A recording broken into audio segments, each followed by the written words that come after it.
достар, мен бүгін Аяз ата ертегісін айтып беретін боламын. Бір заманда шалдың қызы болады. Ол өте пысық, ақылды.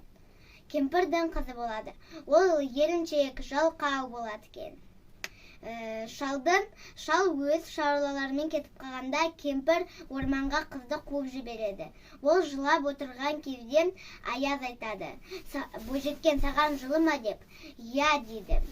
Екінші рет сұрағанда бойжеткен, саған жылы ма деп сұрағанда я деп жауап береді.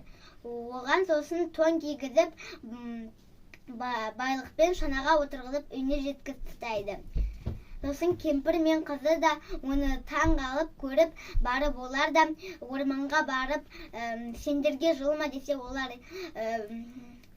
дөрекі жауап беріп, екінші рет сұрағанда сендерге жылы ма деп дөрекі жауап беріп, сосын Аяз ата оның киімдерін, сосын шаналарын алып қойып үйлеріне жібереді. Кемпір шалдың қызына қорлық көрсеткені, орманға қуып жібергенін, қыз жолда Аяз атаны кездестіргенін, қыздың арманы орындалып бақытты болады. Сосын кемпір өзі жалғыз қалады. Сау болыңдар.